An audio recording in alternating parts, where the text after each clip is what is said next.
Vous écoutez Blockchain Talks, le podcast Mazars qui décrypte la révolution blockchain avec ceux qui la vivent. Cette saison, nos experts s'intéressent aux métiers et secteurs qui vont être impactés par cette technologie et bénéficier de ses apports pour révolutionner leur monde.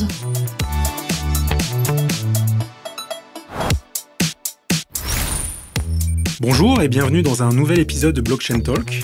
Je suis Sébastien Ledan, associé chez Mazars, spécialisé dans le secteur public, et je reçois Hervé Modazi, CEO d'Archipel, pour décrypter ensemble les enjeux de la blockchain dans le secteur public. Hervé, bonjour. Bonjour Sébastien, merci de m'accueillir. Hervé, peux-tu commencer par nous parler un peu de toi, de ton parcours jusqu'à Archipel, et de ce qui t'a amené à t'intéresser au sujet blockchain ? Je suis ingénieur de formation et entrepreneur. J'ai toujours été passionné par les nouvelles technologies. J'ai monté ma première société dès la sortie de l'école, déjà sur des sujets de cryptographie et de sécurité informatique, avec le développement de technos liés au DRM, les Digital Rights Management, ces verrous numériques sur les fichiers médias, audio, vidéo, que l'on utilisait pour sécuriser le téléchargement et le streaming sur Internet à ses débuts. J'ai par la suite créé des sociétés de conseil, notamment dans le secteur banque-finance. C'est là que je me suis intéressé aux technologies blockchain, bien entendu, pour le secteur financier, dès 2015, où j'ai vite été convaincu de cette révolution technologique et de son caractère de rupture.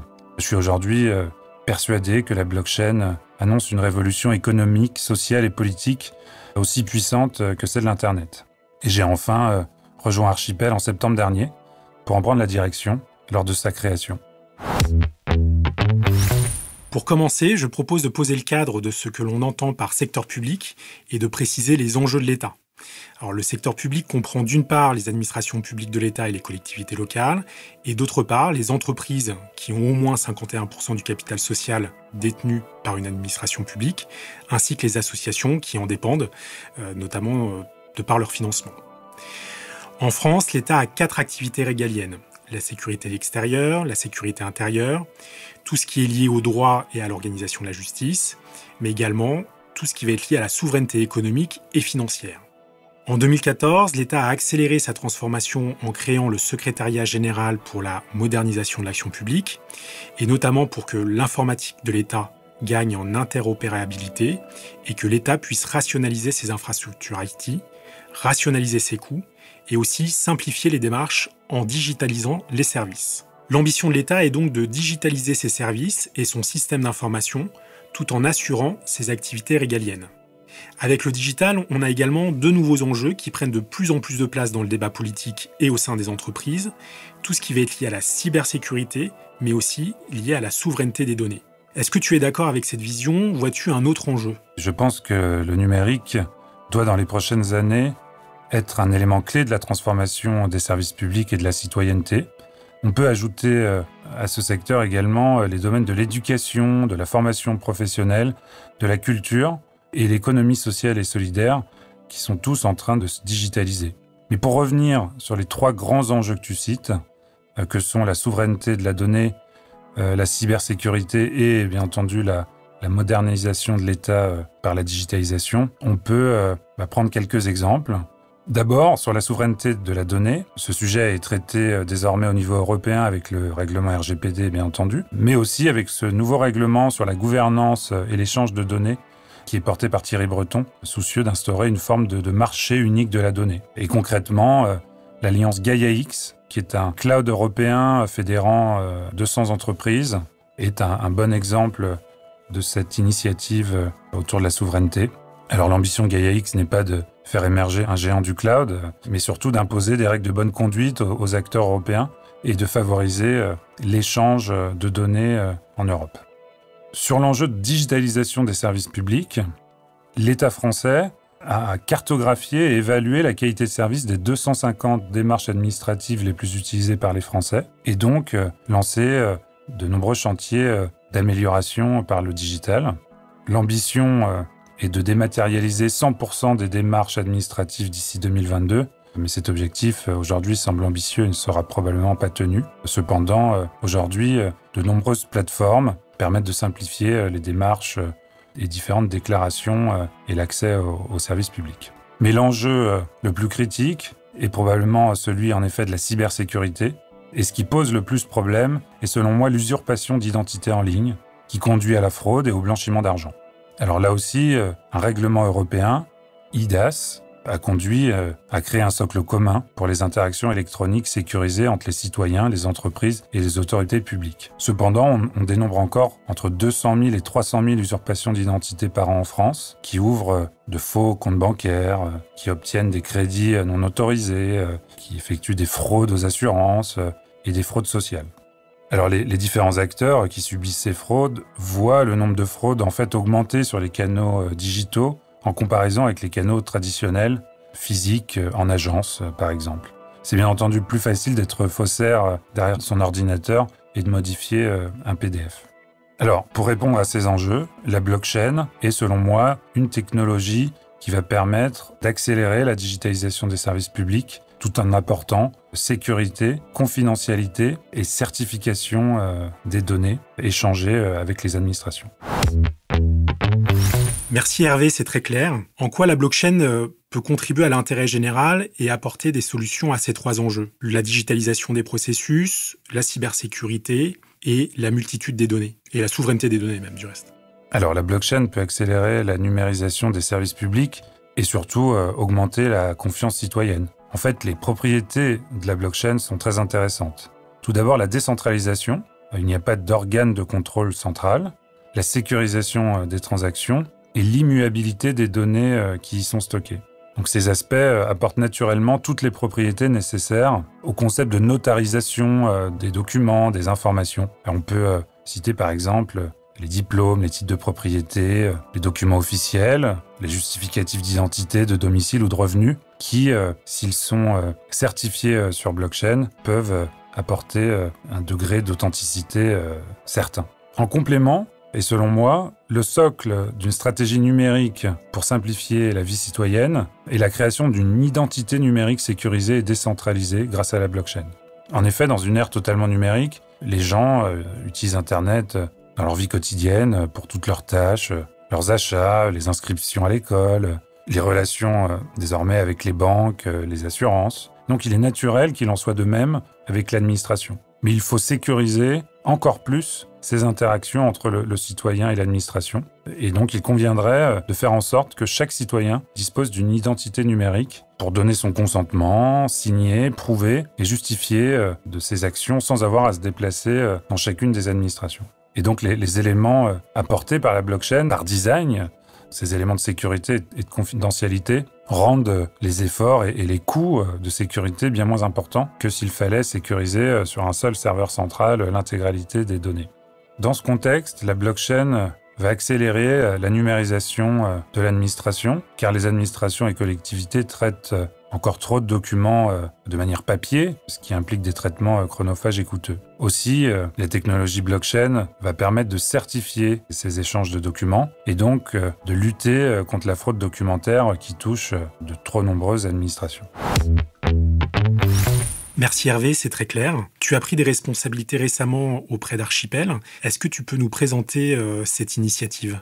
Donc Archipel est une initiative de la Caisse des dépôts, en partenariat avec EDF, Engie et La Poste, afin d'offrir des services de confiance numérique par l'utilisation de la blockchain. Avec en premier lieu la certification documentaire et en cible des services autour de l'identité numérique décentralisée pour l'ensemble des citoyens et des entreprises. Archipel est également une blockchain ouverte permettant à tous les acteurs de l'écosystème de construire et de distribuer eux-mêmes des offres de services sur l'infrastructure blockchain d'Archipel.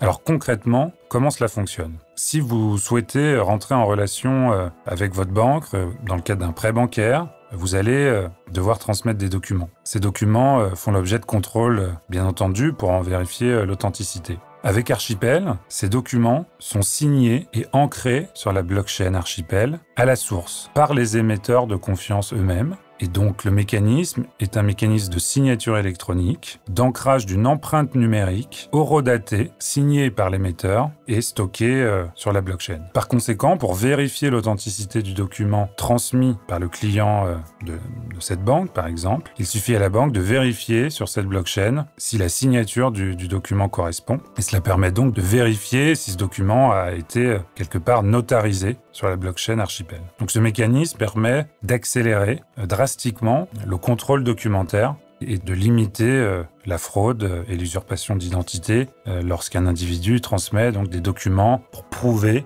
qui il est, prouver son domicile, prouver ses revenus.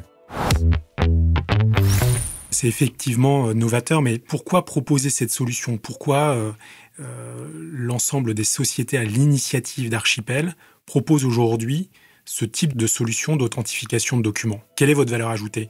Alors tout d'abord, il était naturel pour la Caisse des dépôts et consignations et la Poste d'innover autour de leur mission traditionnelle au service des entreprises et des citoyens.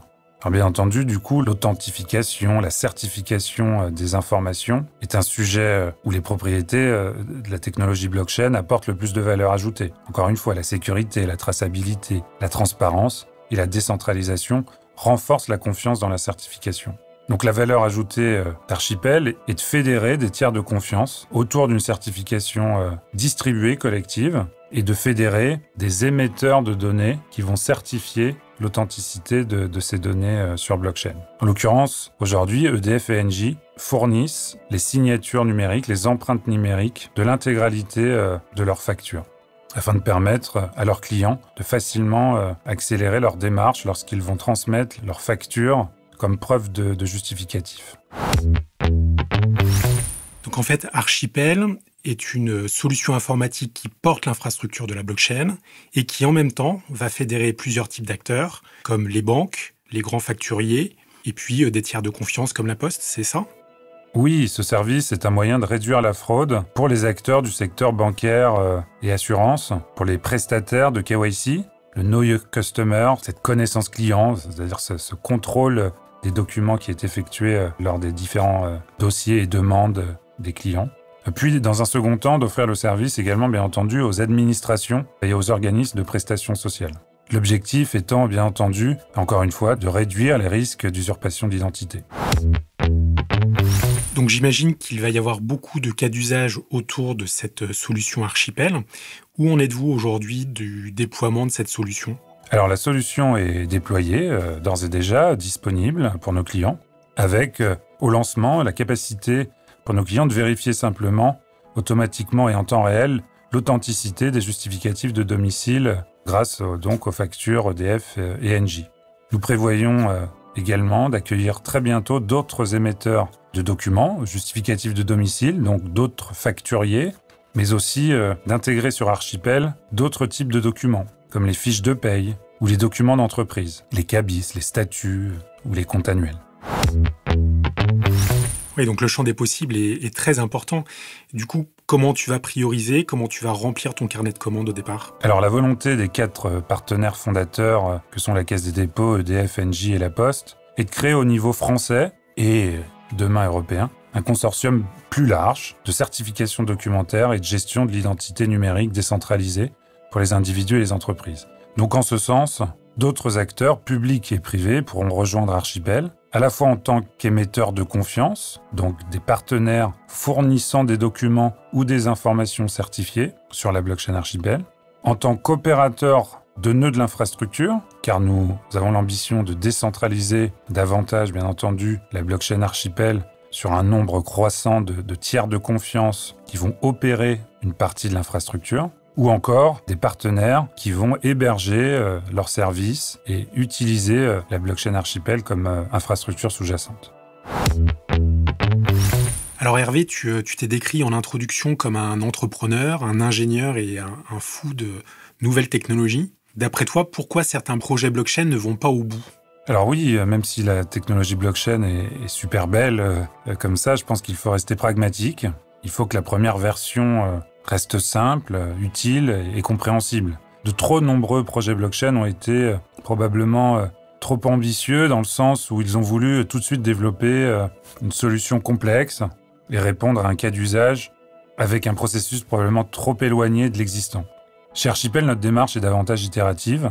Alors ça ne veut pas dire que nous ne sommes pas ambitieux, bien au contraire, mais nous souhaitons y aller progressivement, valider l'adoption d'une offre avant de passer à des offres plus complexes et plus en rupture.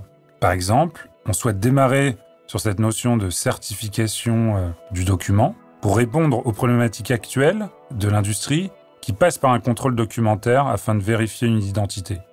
Dans un second temps, lorsque le marché sera prêt, nous développerons le concept de wallet d'identité, de portefeuille de données d'identité certifié, qui permettra, lui, d'accélérer encore plus et de sécuriser encore plus les entrées en relation clients et les différentes démarches d'identification auprès des administrations et des entreprises privées. Il serait une erreur de lancer trop tôt un service pour lequel les citoyens et les entreprises ne sont pas prêts.